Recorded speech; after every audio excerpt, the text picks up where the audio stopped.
All right, we are now recording, ladies. Awesome. Thank you guys for tweeting it out.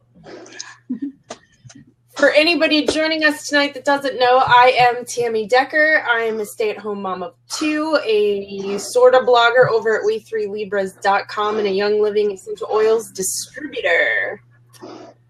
And this is my good friend, Jess. Hey guys, my name is Jess. I am also a Young Living essential oil distributor. I blog over at thedailieswithjess.blogspot.com. I also have a Facebook. It's The Dailies with Jess. You can check me out there. Connect with me on Twitter, Jess42508. And I'm usually a daily scoper. However, I did take a couple of days of leave. Tonight we are joined by our special guest, Lori. Lori, if you want to introduce yourself and tell everybody a little bit about you. Hi, my name is Lori Ward. I am a mom of five, a grandma of five. I have a blog over at missoki.com, and I am also a Young Living essential oils independent distributor. Woo! Young Living in the house. All right. Look, just saying. You know what's in there, right? Stress away. I told you would love Stress Away. It's amazing. I'm so glad you do. All right, guys, we are here tonight to talk about a huge topic that I don't think gets enough exposure. We are talking about child abuse tonight. So we've got some information to share with you all. Hey, Gina. Hi, Gina. We've got some information to share with you all tonight. The types of abuse, warning signs, some myths, and phone numbers that we want to give out to you guys tonight. And we're going to share some personal stories as well. So close to 5 children die every day due to child abuse. And that's 5 too many, guys. That's 5 too many. So I want to get as much information out there, and I know these ladies do too, so that we can help to lessen that number, because it's way too high. Right. I'm actually working on right now, Tammy, as you're talking, I'm actually working on throwing up the child abuse hotline. The first one I'm going to throw up is child abuse hotline, and then the next one is for sexual abuse. So I'm typing that in now while you're talking. Awesome. Thank you, Jess. I don't have any of that to throw in because my husband moved me in here. So, yay! That's okay. I'm throwing it up now while you're talking. You are awesome. So there are 5 types of abuse. And those types, I've got to remember to look up. Sorry, guys. Those types of abuse are emotional, neglect, physical, family, and sexual. So let's see. Some warning signs of emotional abuse are excessively withdrawn, fearful, or anxious about doing something wrong. Shows extremes in behavior, extremely compliant or extremely demanding or extremely passive or extremely aggressive. Doesn't seem to be attached to the parents or caregivers. And either acts out inappropriately, I'm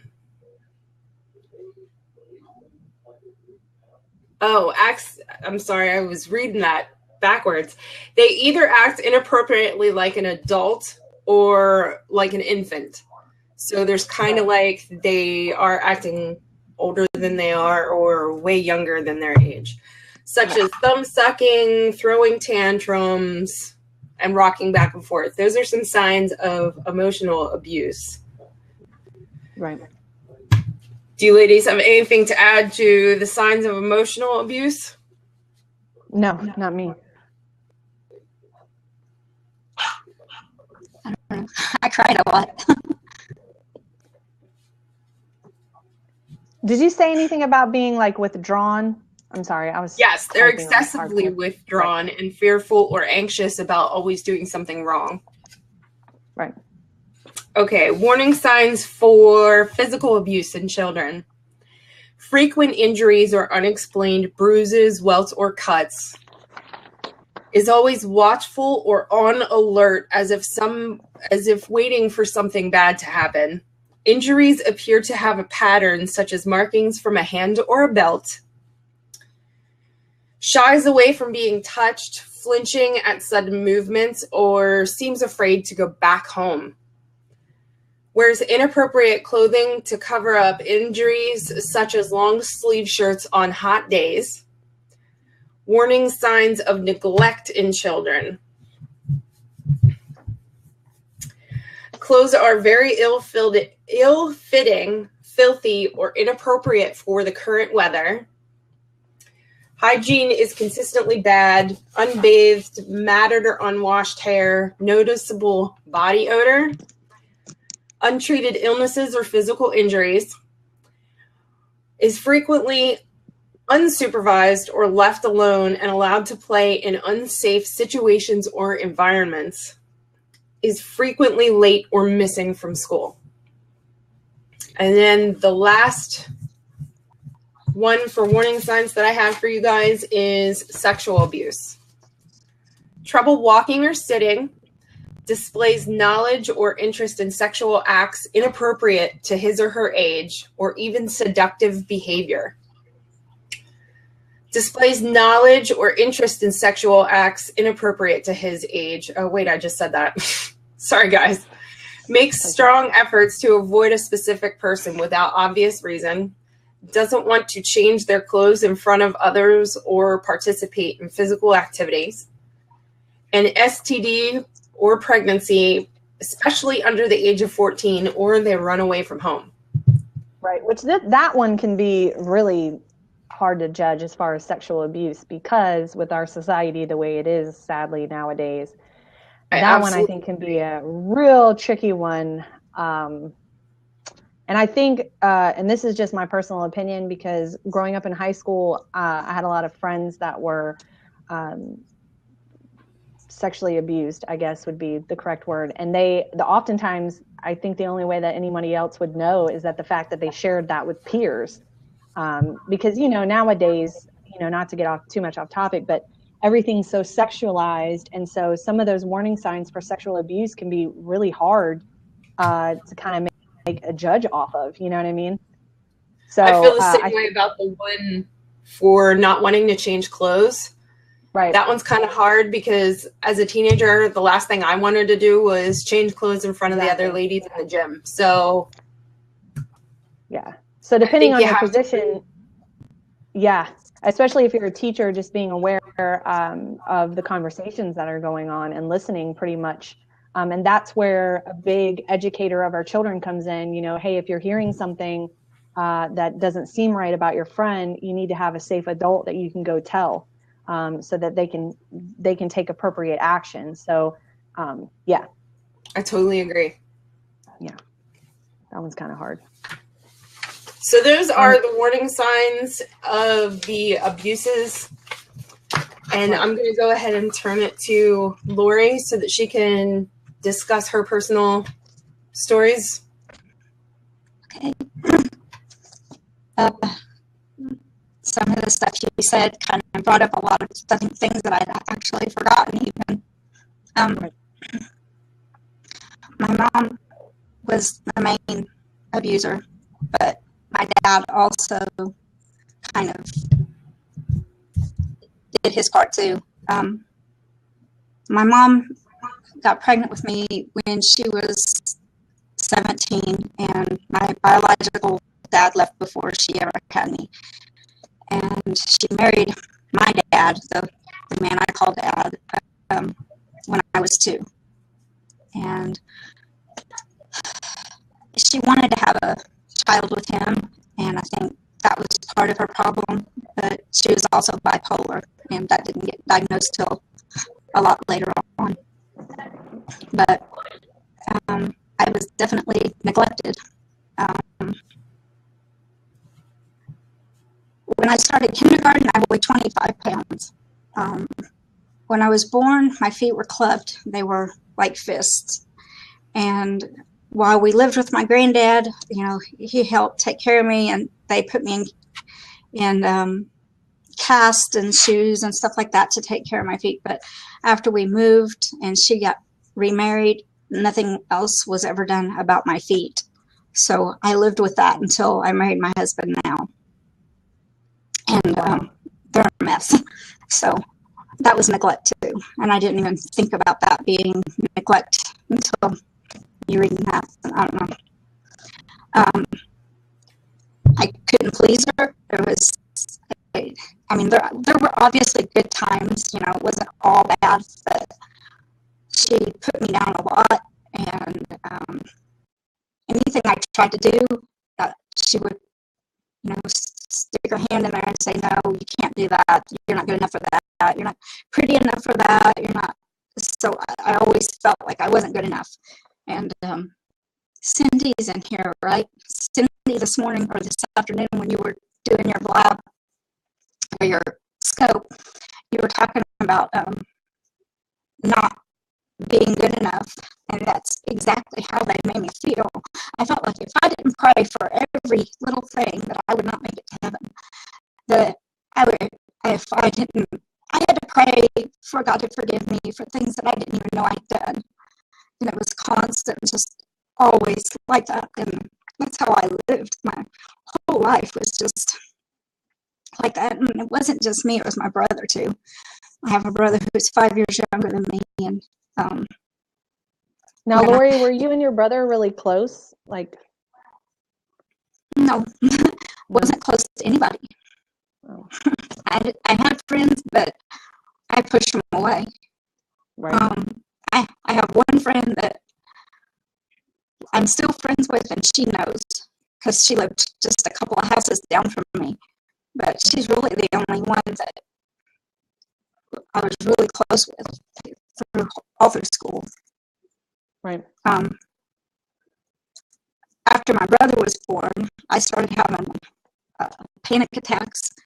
When I started kindergarten, I got like sick to my stomach, and I would just have panic attacks. And she would shove me on the bus. The bus driver would shut the door, and I would sit down on the steps of the bus and just cry. And I got in trouble every day when I came home from school. I was grounded to her bedroom till my dad got home, and then I got a spanking. And my dad was a big man, and I was tiny. I weighed 25 pounds. I was tiny. And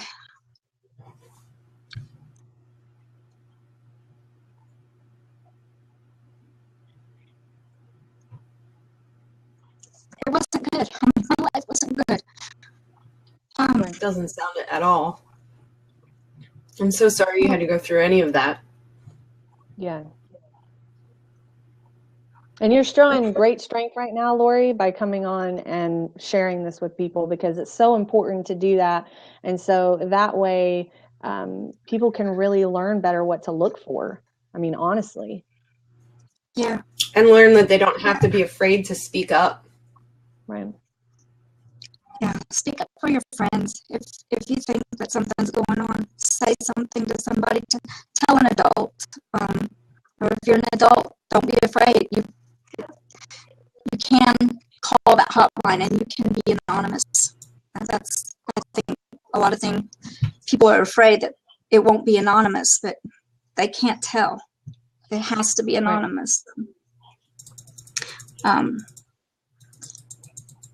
I don't know. She would scream and tell me and my brother that she hated us, and she would slam the door on our faces and just start screaming how much she hated us. And that, I don't know, I swore I would never ever tell my kids that I would never ever be like that. And my daughter was going to be here. I don't think she is in here, but she was going to back me up on that I'm not like that, but I'm not like that. I didn't follow her footsteps at all. Good. That's awesome. I'm proud of myself for that, because I know I could have very easily done that. That shows huge strength. Right. Because we don't always have to be a do. victim of our circumstances, right? And a lot of people get in that mentality of, well, I'm a victim, I'm a victim, I'm a victim. And they make excuses for their behavior. But at some point, you know, maybe if you are going down the wrong path, or if you're not, like Lori, you've recognized that early, like, I'm not going to be that way. And you're kind of taking a stand and definitely changing the pattern, the cycle of abuse, which is awesome. That's awesome. It's very awesome. I don't know what else to say. Well, Lori, let me ask you this real quick. So you said that you were severely mentally abused and neglected. So you weren't brought up in an atmosphere to where you felt significant as a person, right? So how has that affected you as an adult? How has that changed your life as far as being able to go out and pursue your dreams or things like that? How has that affected you? I have been severely depressed. I push people away. My first marriage, he was an abuser, and it's affected my life. Yeah, my health has been bad ever since I've been an adult. I had an ulcer burst on my main artery in my stomach, and I nearly died from it. And it's from nerves and stuff like that. So yeah, it's definitely affected my whole life. And kids don't forget things. I won't ever forget her saying she hated me, or telling me that I couldn't work at a bank because I couldn't count money, or I wasn't smart enough, or this or that. I am, and I can, and I know better now, but I didn't know then. And a kid doesn't understand that. They take you, especially your parent, they take you at your word. Little kids take you at your word. They literally take you at your word. So, well, those are the two people in your life that are supposed to be there for you, that are supposed to be your support. So it's so hard to hear those words and not think them true. Right. Yep. If it hadn't been for my husband, I don't know where I'd be right now. My ex-husband he held a gun to my face and told me that, I wasn't going to leave because I was going to leave him. He said I wasn't taking his kids away from him. And I turned around and he had a gun in my face. And my mom and dad didn't even back me up then. They said I need to work on my marriage and, stay with him. And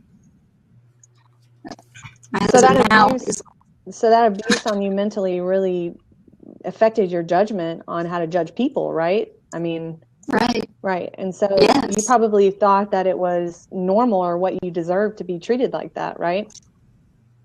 Yes. When I married him, I thought I deserved it. I thought God was punishing me for stuff that I had done wrong that I hadn't asked for forgiveness for or something. Right. I thought it was my punishment. Mm-hmm. Wow. But I only stayed 3 years, and I got away. And well, thank God for all on my own. I know. That. Yeah. Now, can I ask you? Are your parents still alive? And if they are or not, have they ever apologized for anything, or do they act as though you've made it all up? For a while, they acted like I was making it up, but once I married Greg saw what was going on, and he wouldn't stand for it. So if it hadn't been for him, but no, they're both gone now. My mom passed away 10 years ago, and my dad passed away about 20. But my dad first, we kind of got close, and he apologized to me for not taking up for me for my mom, because he understood that she would do that. He understood what she was like, and he apologized to me for it. So, and then my mom later on also apologized to me, and I lived with her the last year of her life and took care of her, and so you were able to get peace and forgiveness, closer, kind of, in a sense. I mean, it didn't change what happened. Right. I when I think about my mom and my dad, I can't think of who they were. I have to think of who they became, because it's like two different people. I have to separate it in my mind. I can't think of it as the same person. When I think of my mom, I want to think about the good things and not the bad things. That's huge in itself. Right. There's my daughter. Thank you, Stephanie. But she knows, because that's how we talk about it, that like her grandma was two different people, and that's how we would talk about it. So, Right. sorry. I saw she was over there and I just felt a little relief. No.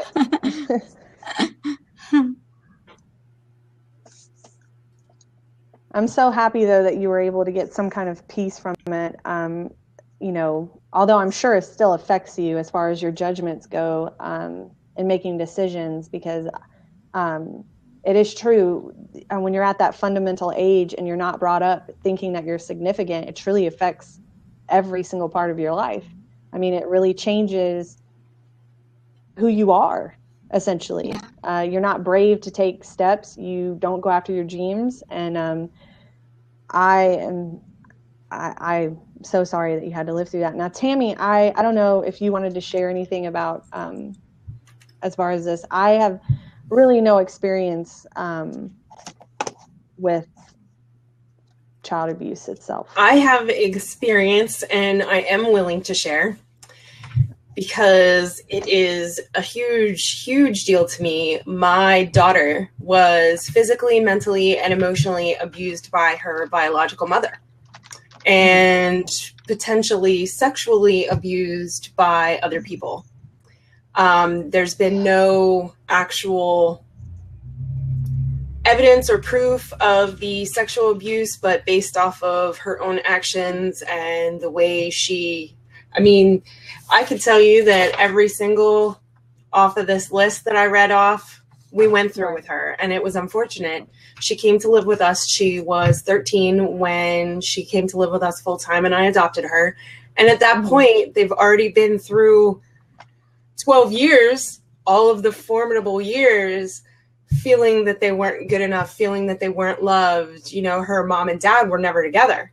So her mother would poison her against things that with her dad. So she never felt like she had that comfort spot, even knowing that she was completely safe in our home and nothing had ever happened to her. She could never get past everything that had been done to her to get to a point where Lori is now. She's 19 now.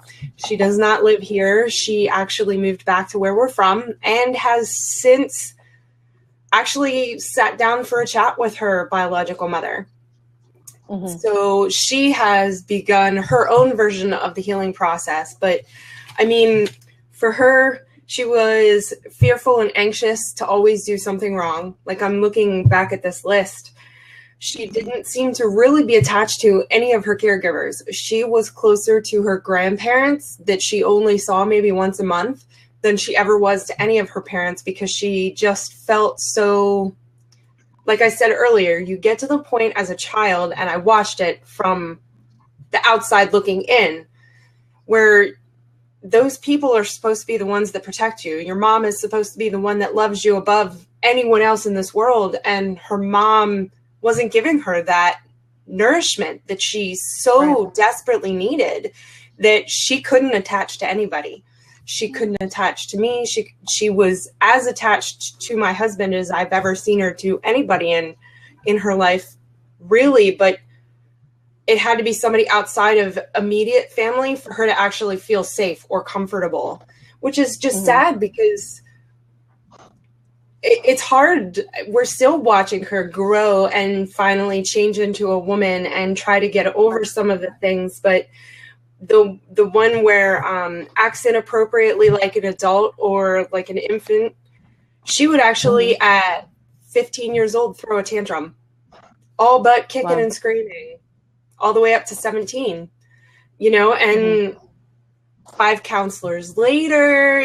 There's so much that we've learned that it's hard.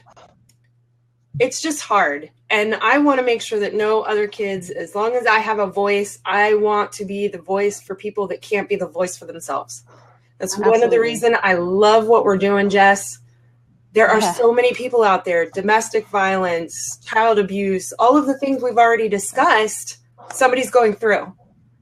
Right. And I know it's kind of like it's an icky topic, I guess you would say. You know, it's kind of off-putting. Hey, we're going to discuss child abuse. Right. No one wants to sit around and, you know, talk about, and that's the problem. It needs to be talked about. It can't be talked about enough. It goes along with anything that's kind of the icky topic: sexual abuse, molestation, incest, domestic violence. They need to be continuously talked about so people can continue to learn and become aware.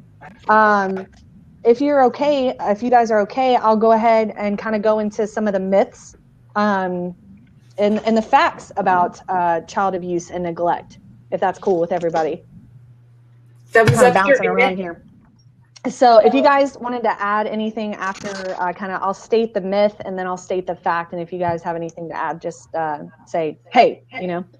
So myth number one, it's only abuse if it's violent. Now, we've kind of talked about this before when it pertains to domestic violence, and this goes along with any type of violence. Mm-hmm. So physical abuse is just one type of child abuse. As Tammy stated, there's different types. Neglect and emotional abuse can be just as damaging, right?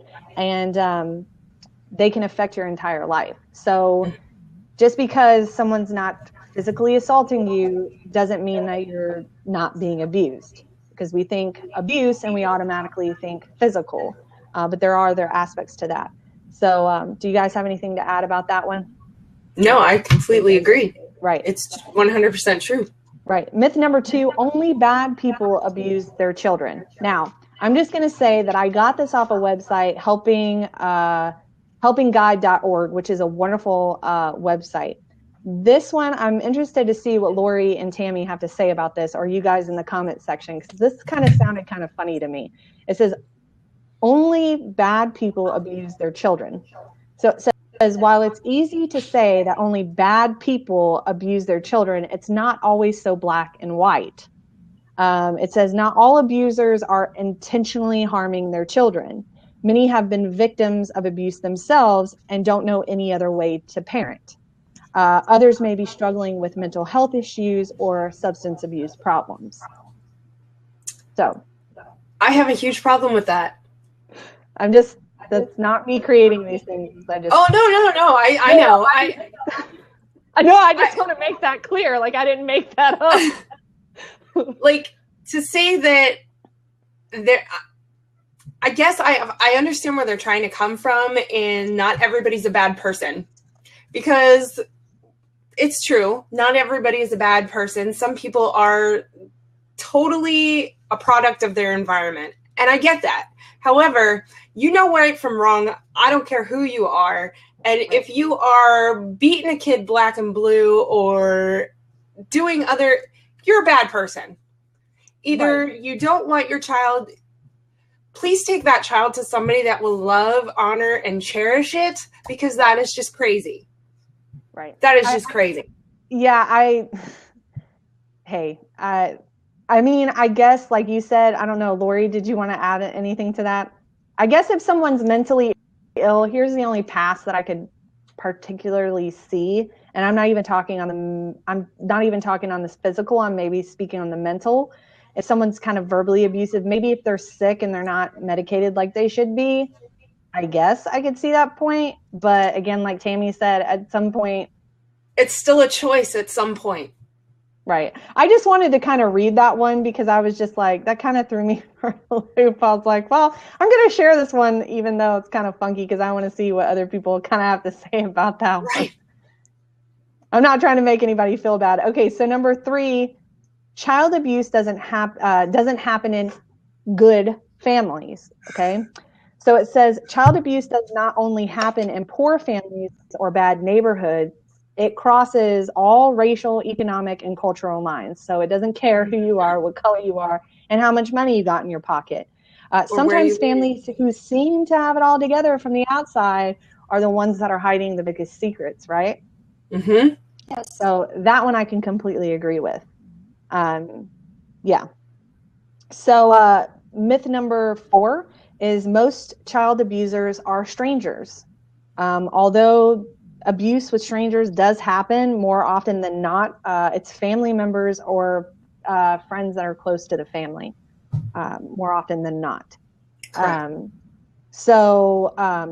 Myth number 5, abused children always grow up to be abusers.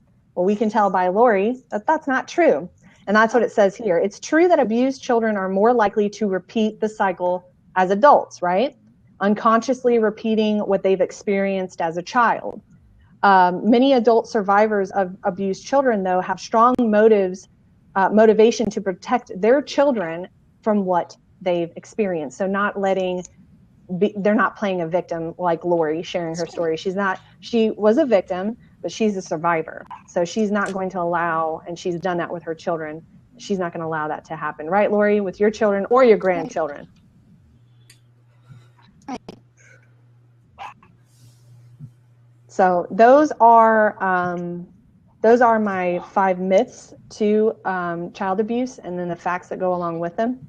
Did you guys have anything to add to that? Because if not, I can go into breaking the cycle of abuse. I gotta get my jacket off. We're good? Okay. So the next thing that I wanted to kind of bring up, Lori, if you want to chime in on this, is as I'm kind of going over it because you have such experience with this, is breaking the cycle of child abuse. So what can we do to break this cycle? Well, first is what we're doing right now. That's one step, is to bring awareness to it, right? The next one is, if you have a history of abuse, and it could trigger some strong memories for you by having children. So it's important to kind of go through these kind of facts in your mind and become aware of these things. So first is learn what is age appropriate and what is not. So oftentimes when you're raised in that kind of environment, I don't know if you struggled with this, Lori, once you had kids. Did you struggle with knowing what was appropriate for a child at that age, meaning having realistic expectations of what children can handle at certain ages? So like, for instance, a newborn baby's not going to sleep through the night, like a toddler is not going to sit at a table for an hour. Did you struggle with that as a parent? I didn't struggle with that, but I had taken classes and stuff in college, and I took what's it called? I don't know what it's called now, behavioral health and stuff like that. So I kind of feel like I went into it knowing what I was going to do, and I always babysat. I always took care of kids. I always loved kids. So no, I didn't have a problem with that. Well, that's good, because I know it says that statistically a lot of people experience that when you're not brought up on a quote unquote normal environment. It's hard for you to understand what quote unquote normal is, if that makes sense. So the next one is developing new parenting skills, which is kind of what Lori touched on, is getting a game plan. So if you've come from, and this is some valuable, to me, valuable tips for people who have come from, were raised in abusive situations and they're now expecting their first child, or they have very strong ones. They need to come up with a game plan, because there can be a lot of triggers that they don't realize that could come up. So start by learning appropriate discipline techniques. I mean, I always say people usually do the best with what they know how, right? So how are you going to parent any different if you don't know any different? If all you've ever known is to be beat, you got to educate yourself, right? I mean, that's kind of common sense, but then again, it kind of gets missed a lot of times, right? So start by learning techniques on how to set clear and safe boundaries for your children. The next one is take care of yourself. Realize that you're important. And if you're not getting the rest and support that you're feeling, and you're feeling overwhelmed, you're much more likely to succumb to anger. So sleep deprivation is common in parents with young children, and it adds to moodiness and irritability. And I know everyone can vouch for that, because I have a 2-year-old right now, and that'll make you cranky for sure. The next one is get professional help. So if in breaking the cycle of abuse, it can be very difficult if the patterns are strongly entrenched in who you are. And so if you can't seem to stop no matter what you try, you need to seek professional help. And then the last one that I wanted to share was learn how you can get your emotions under control. So the first step to getting your emotions under control is realizing that they are there. So Lori, I know you were saying that you were raised to feel insignificant, that you didn't matter. And, you know, now you're coming into your own person, you're having these emotions and things, and you've got to realize that they're there and you've got to deal with them. So if you were abused as a child, you may have an especially difficult time getting in touch with your range of emotions. You may have had to deny or repress them as a child, and now they want to spill out of your control. So it's definitely smart to become aware of those things. So I didn't know if you guys wanted to add anything to that. I was going to throw up one more time the child abuse hotline and the sexual abuse hotline. I'm sorry, my legs are getting stiff sitting on my legs. Let me find those real quick. So, hey Jess, look up at the camera and smile. Did you get it? All right, Lori has to smile too. Okay. I was. Oh, it was frozen. There we go. Okay, let me see if that worked. All right. Yeah, All right, guys. I'm just going to throw up in the chat again. The next thing that I wanted to share that I want you guys to pop up in on is so what do you do if you suspect, I can't say that word tonight, suspect that a child is being abused? I think a lot of times, personally, in our society, we're made to think that we don't need to get involved, that we need to mind our own business. And although that is true in some aspects, you got to speak up for the child, right? The child doesn't have a voice. It doesn't have a choice. We don't have rights. Right. We don't have rights until we're 18 years of age. So, you know, they're kind of stuck. So if you suspect that a child's being abused, it is critical to get them the help that they need. Reporting abuse seems so official that many people are reluctant to get involved in their family lives. And so I want to get a discussion going about, in the chat, maybe some reasons you think that people don't get involved with asking for help. Is there anything that you guys, any reasons you think people don't report abuse? Thank you, Christine. I think that people don't report abuse because they're afraid. They are afraid. They're afraid it's not going to be anonymous. They're afraid that somebody's going to find out it was them, even if they're told that it's anonymous.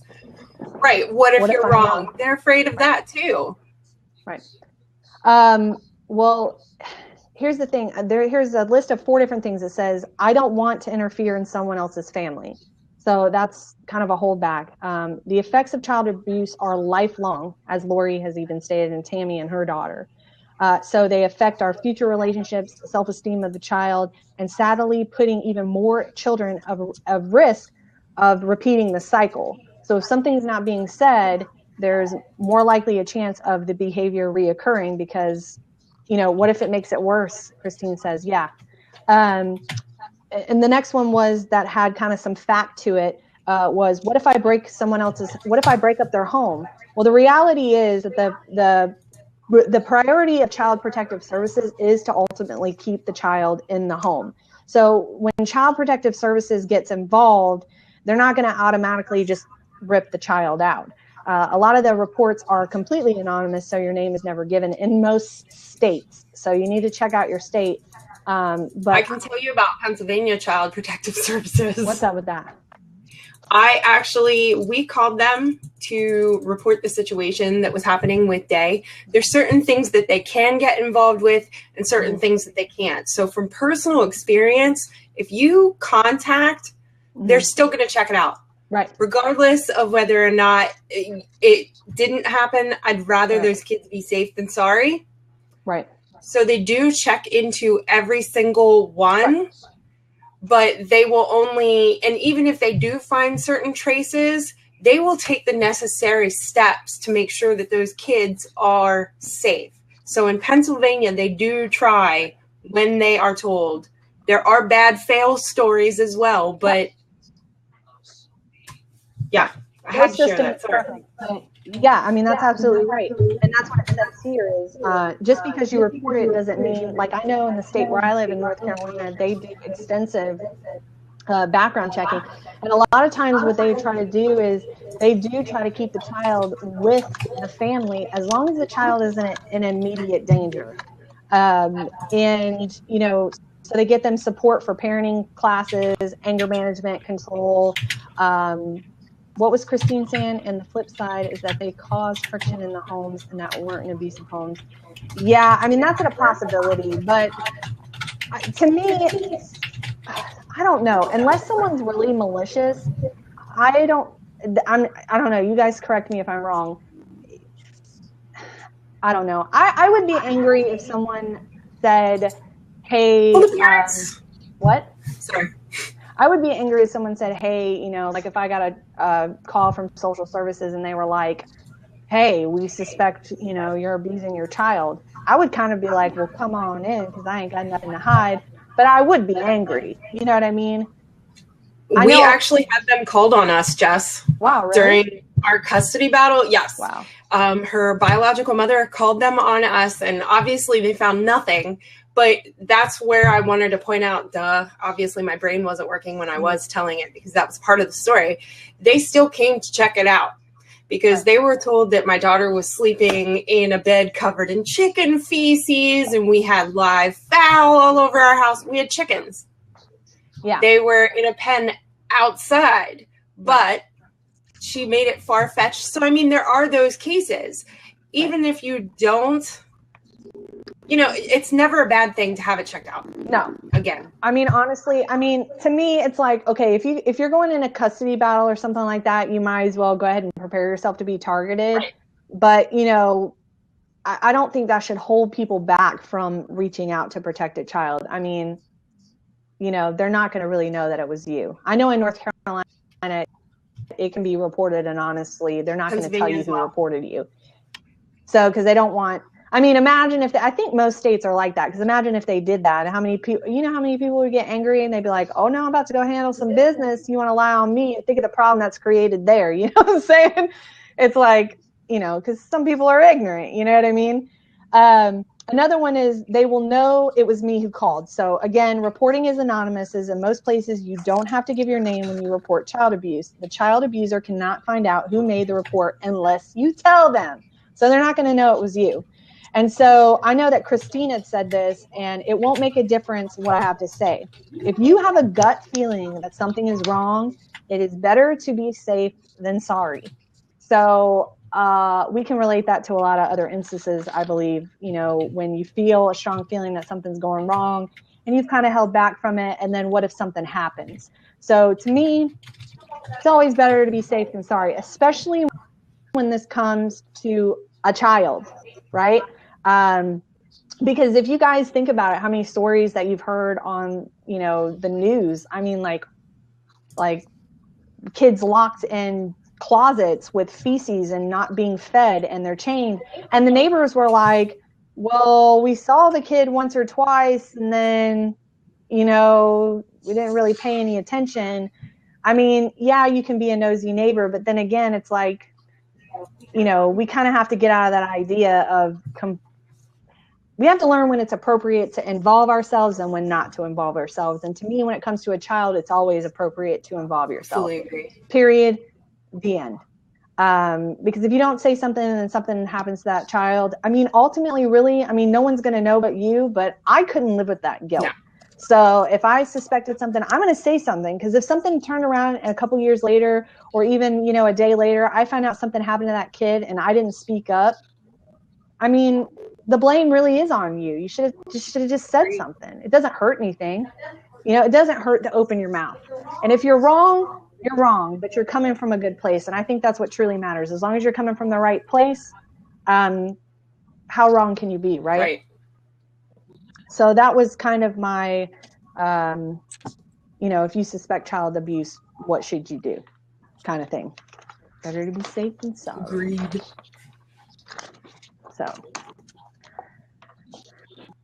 Did you pop that information into chat one more time? Yes, I'm going to go through and do that for you guys. Lori, if you have anything else that you want to share as far as how this has affected your life or anything like that, or any more signs that you can personally share with people? I don't know.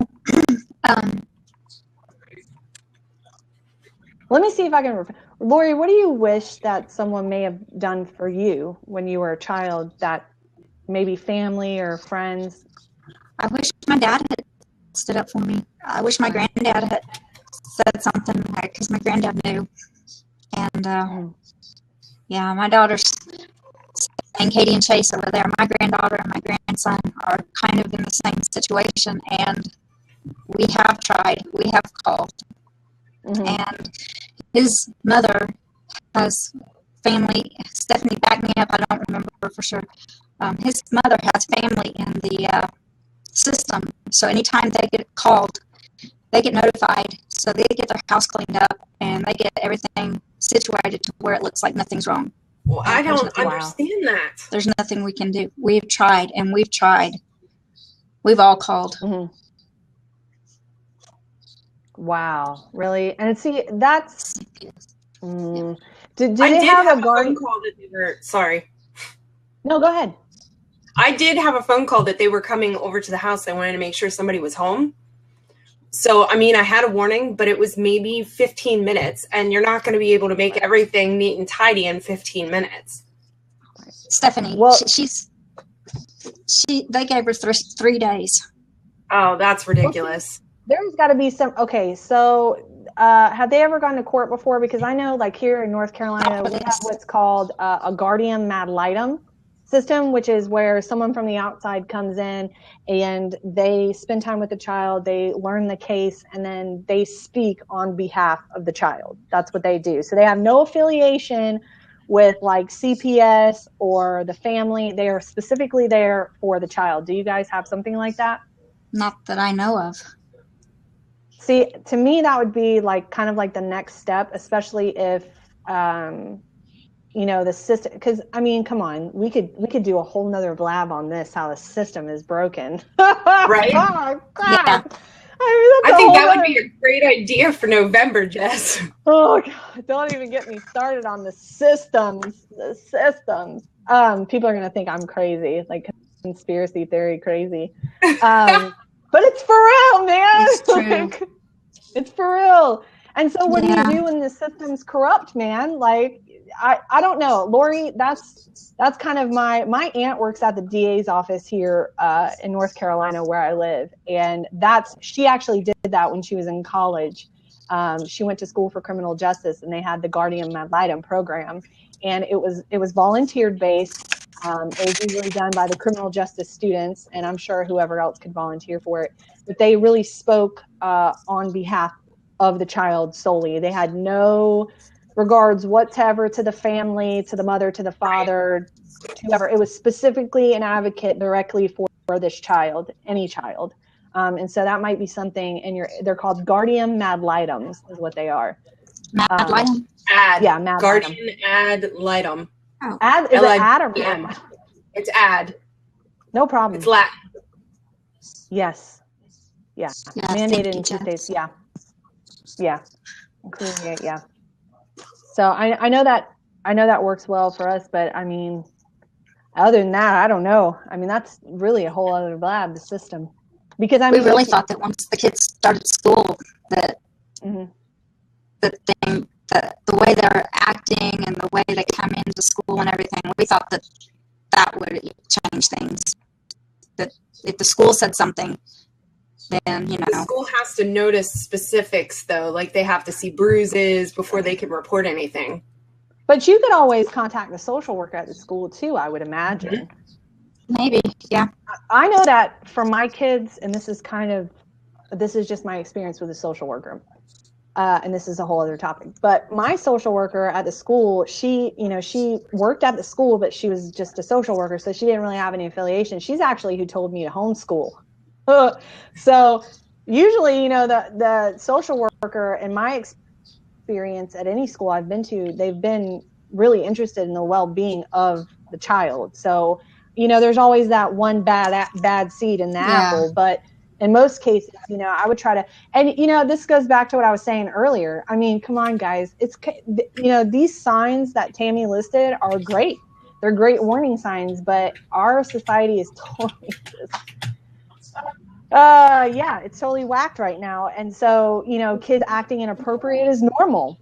Things are so sexualized. I mean, really, honestly, like, and it's almost to a point nowadays where we're not going to know if a child's being abused or neglected or sexually assaulted unless they open their mouth. Yeah. And because of the way society, world we live in. Right, and we condemn them for opening their mouths. That's where, I mean, honestly, we've made it so embarrassing to talk about certain things. It's not embarrassing to twerk, but it's embarrassing to reach out and say that you've been abused.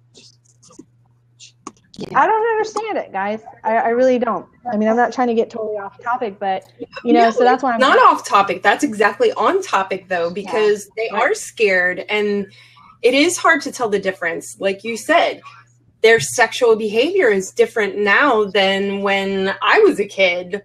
You know what I mean? Completely different. And I'm not that old. Not calling out ages or anything, but I'm 30 and some crazy things were going on when I was in school.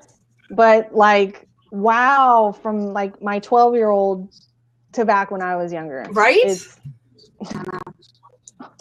And it's everywhere. You know what I mean? It's like, you can't turn a corner. And and in a lot of ways, society has glorified these things. Yep. And it's disgusting. It's glorified. It's excused. It's Tumblr.